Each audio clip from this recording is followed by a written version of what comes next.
तुम क्या गई दाने दाने के लिए मुहताज हो गया। कहानी का दूसरा भाग। बेटे बहू के वापस आने पर नारायण जी ने बेटे से कहा, बेटा, मैं अपनी आगे की जिंदगी गांव में रहकर गुजारना चाहता हूँ। मैंने अपने गांव जाने का टिकट करवा लिया है। कल सुबह की बस से गांव जा रहा हूँ। राजीव ने कहा, जैसी आपकी मर्जी, कहकर वह अपने कमरे में चला गया। बेटे बहू में से किसी ने उन्हें रोकने की कोशिश नहीं की और ना ही कुछ जानने की कि आखिर वह गांव जाकर रहना क्यों चाहते हैं। अपने इरादे को और भी पक्का करते हुए उन्होंने अपना सामान बांधा और अगले ही दिन घर से निकल गए। करीब एक हफ्ते तक किसी ने भी उनकी सूध नहीं ली। एक हफ्ते बाद बेटे बहू को घर खाली करने का नोटिस आता है। नोटिस देखकर बेटे बहू की मानो पैरों तले जमीन खिसक जाती है। उन्होंने तो इसकी कभी कल्पना भी नहीं की थी। हड़बड़ाए हुए दोनों अपनी बुआ के घर, जो पास में ही रहती थी, उनके घर पहुंचे। सामने अपने पिता को बैठे देख मानो उनकी शरीर में खून का प्रवाह रुक गया हो। अरे बाबूजी, यहाँ। नारायण जी वहाँ चाय और पकौड़े का लुत्फ उठा रहे थे। सामने खड़े बेटे को देखकर उन्हें जरा भी आश्चर्य नहीं हुआ। बेटा राजीव चौंकते हुए बोला, अरे बाबूजी, आप यहाँ? आप तो गांव चले गए थे और यह नोटिस आपने ही भिजवाया है। हाँ, मैं कोई गांव नहीं गया, मैं यही हूँ। तुम्हें तो इस बूढ़े बाप पर तरस नहीं आया। तुम्हें मेरी कोई फिक्र नहीं। मेरे जाने के बाद ना ही तुमने मेरी खबर ली कि आखिर यह बूढ़ा इस हाल में अकेले गांव में कैसे रहेगा, जिंदा भी है या मर गया। किसी ने मेरी कोई सूध नहीं ली। भगवान का शुक्र है कि मेरी यह दीनहीन दशा मेरी बहन ने पहचान ली।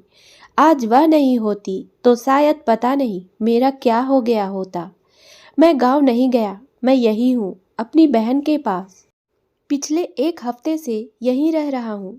जिस घर पर तुम ऐसो आराम से रह रहे हो, वह घर भी इसी बहन के दिए गए जमीन पर बना है।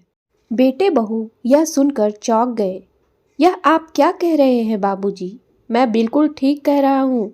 जब हम इस शहर में नए नए आए थे, तब सुनंदा ने वह जमीन मुझे घर बनाने के लिए दिया था, जिसकी कीमत मैं आज तक नहीं चुका पाया। अब समय आ गया है कि मैं उसकी कीमत अदा कर सकूं। तो मैंने यह फैसला ले लिया है कि मैं उस घर को अपनी बहन के नाम कर रहा हूँ। और हाँ, अब से उस घर पर मेरा भी कोई अधिकार नहीं होगा। रही बात गांव के घर और जमीन की, तो वहाँ के घर और जमीन को मैंने बेचकर जो पैसे आए, उससे अब यही अपनी बहन के पास ही 2 कमरों का घर ले लिया है, जिसमें मैं आगे की जिंदगी गुजारूंगा, वह भी खुशी खुशी। यहाँ सब मेरे अपने हैं, तो मुझे यहाँ किसी चीज़ की कोई कमी नहीं होगी। तुम्हारे पास एक हफ्ते का समय है, जल्द से जल्द घर खाली कर दो। बेटे बहू पिता के पास गिड़गिड़ाते रहे। पिताजी, यह फैसला लेने से पहले एक बार हमारे बारे में सोच तो लिया होता। हम कहाँ जाएंगे? नारायण जी ने बेटे के गाल पर एक जोरदार थप्पड़ मारा। बेशर्म, मेरे साथ ऐसी नीच हरकत करने से पहले यह सब सोचना चाहिए था।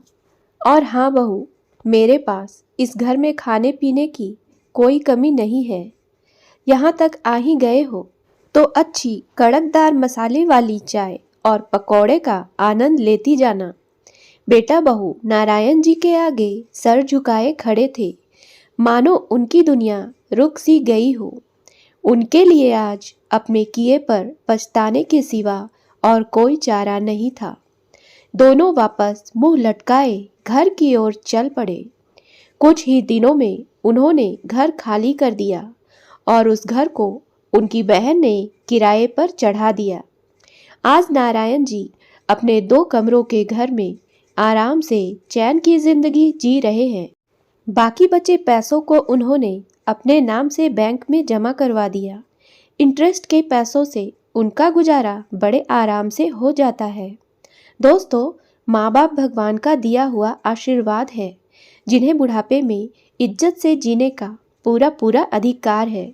उनसे यह अधिकार कोई नहीं छीन सकता। उम्मीद है दोस्तों कहानी पसंद आई हो तो मेरे वीडियो को लाइक करें और चैनल को सब्सक्राइब करना ना भूलें। धन्यवाद।